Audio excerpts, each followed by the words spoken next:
Now, next, we got some serious shit here. Slaughter to Prevail. Love the boys in Slaughter.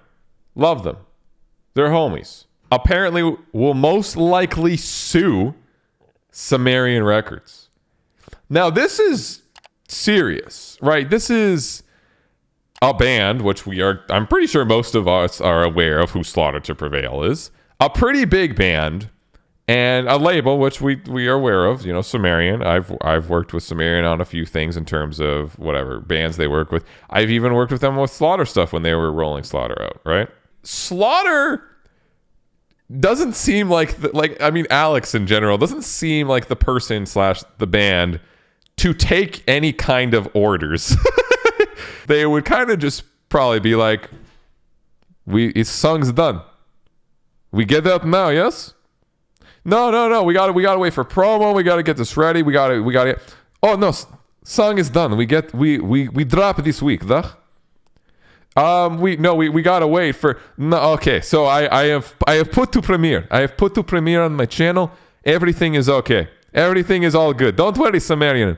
Don't worry. It is going to premiere on Thursday. What? You know what I mean? Like, I mean, also, yeah. Slaughters. It's so funny. Like. Some of the music videos are on Alex's channel instead of Slaughter's. But some of them aren't. I also have massive respect for professionalism and, doing what you say in a contract and all that. But hey, man, like they're like, fuck it. They seem like the dudes that are like, you know what? We know what's best for our band. We know what will get the most views. And if we don't agree with the label, they can kind of fuck off. Not that I'm agreeing with going against contracts and signed legal things, right? But respect for, I guess, the mentality. But no person, no label, no management, no publisher will care about your band more than the band. It is what it is, right? In Soviet Russia, band sues label, not the other way around. Yeah, basically, right? Yeah, like I said, huge respect. They know what's good. Like, Alex literally is a one-man promo team.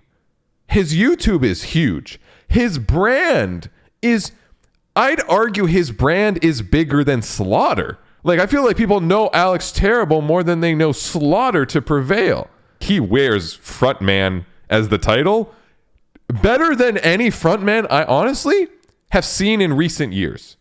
I don't think I've seen a more frontman than Alex. Everything about it, his image, his brand, even when you watch live shows, how much of just a fucking demon monster like stage presence he has about him. Like, he is the definition of a fucking frontman. He is a absolute personality. Like, he can do whatever he wants. He could decide, okay, the TikTok these next 3 months, I biggest Russian on here. We do it, yeah? Okay, and he could just do it. Invades TikTok on top of Tank with Pet Bear. You choose AK or launch album. Duh, exactly, right? So anyway, I know I'm tangenting a little bit, but he like, labels are important, but when you have that much personality and brand and all that, like, you can do everything yourself. Absolutely. I don't think they need any help with what they're doing in any capacity. They know what they're doing. They make good music. They have the marketing outlets to do it. Their YouTube channel. People already love the music. Everyone's going to react whenever they drop anything, including myself, etc., etc. But what if they had to change their name? No, okay. So after releasing 2 albums with Sumerian Records, it seems as though Russian deathcore outfit Slaughter to Prevail may not be thrilled with the relationship as it currently exists. That's not fun. It's never fun not working out with your label. Alex Terrible Shikolai, that's a sick fucking name, says he was originally absolutely happy before stating that the band is now on pretty bad terms with the label. I was absolutely happy, Alex said, which is that's an interesting statement to say when you sign stuff. You absolutely are happy, and then whatever. I guess it was back around 2015, back when we were just starting out. Man, I was in a fool's paradise. We're going to sign with Sumerian and everything will be hunky-dory. There's no way the YouTube auto-generated subtitles said hunky-dory. I'm sorry. I don't I don't believe that. But come on, you gotta be fucking smart and legally competent to be able to sign the right contracts. Very true. We had no legal advisors. We had no one. We signed everything right away, and right now we are on pretty bad terms with Sumerian. Most likely we'll sue them in order to terminate the contract to be able to move on our own.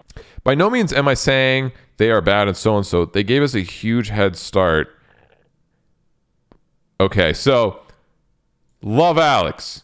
But I'm going to tell you right now, if you're about to go into legal battle with a company or a corporation, in an interview, you might not want to say how much they benefited you by signing with them initially. Even if it's true, hey, you might want to not say that. But it's us who made a wrong move building a relationship like this.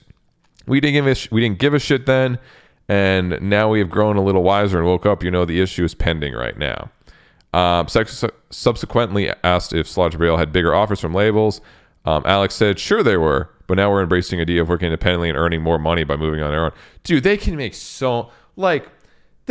so much money independent.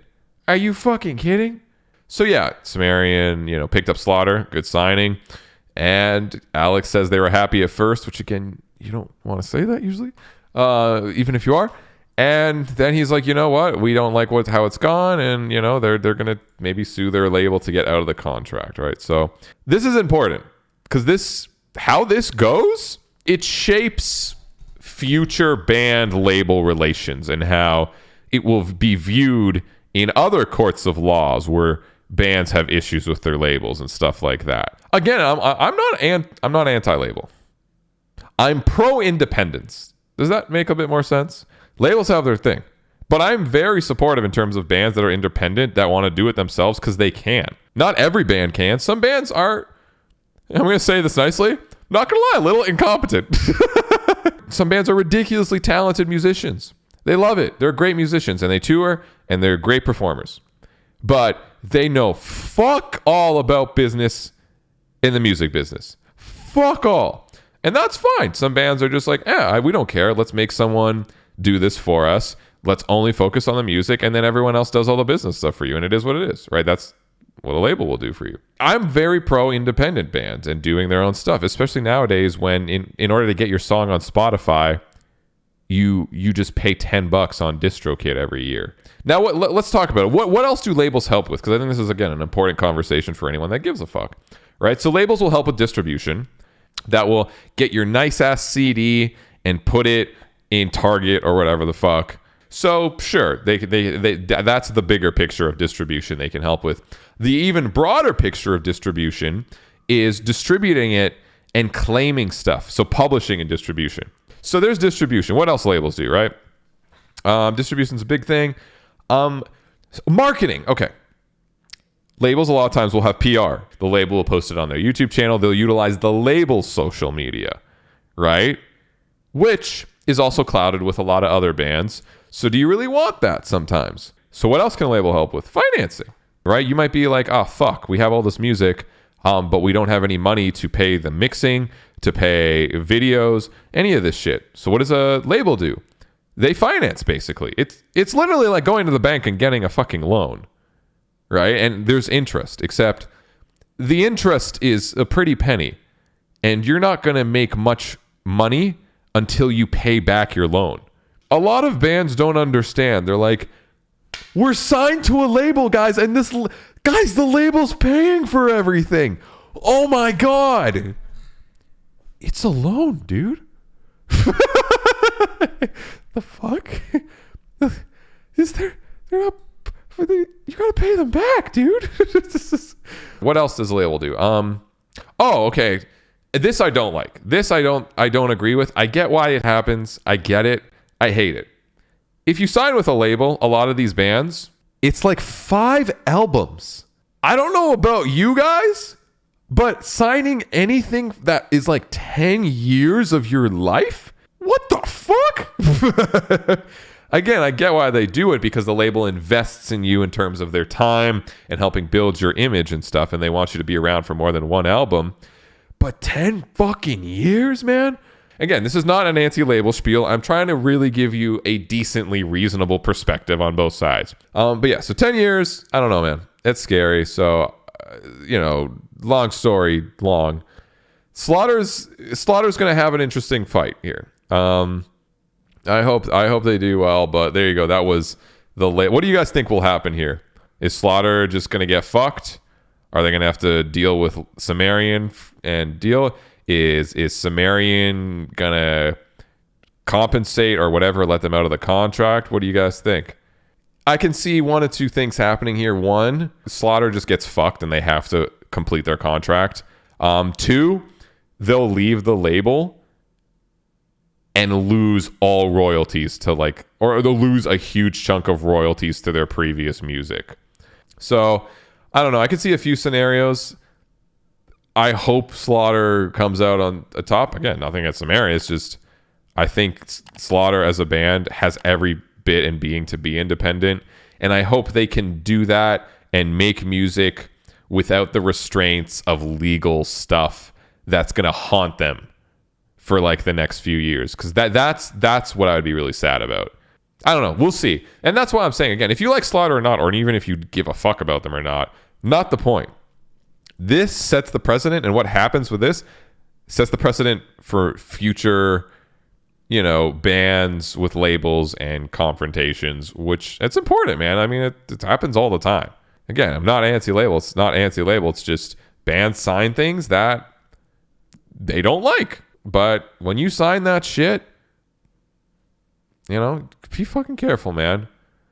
You gotta live with that decision. I know, and that's why I'm saying, be very careful when you sign things. Be very, very careful for any reason.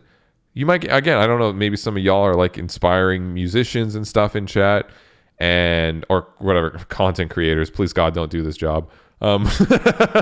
You're gonna get, if you grow and you love what you do and you want to make a career out of it, you're gonna get to moments in your life where you're gonna have to make decisions about signing things with working or collaborating with stuff. And just a word of warning as a person who's done this for many years, just be careful, man. Be fucking careful with what you do. Contracts are not a fucking joke. I know it's the music industry, blah blah blah. Let's collab and have fun. Yee tee hee. You know what I mean? Let's get baked and have a good time and make music and sure, can still do that. But don't do that while you're signing contracts. Right? Be very aware of what you're doing with that stuff, okay? Not to scare you from it, just please God.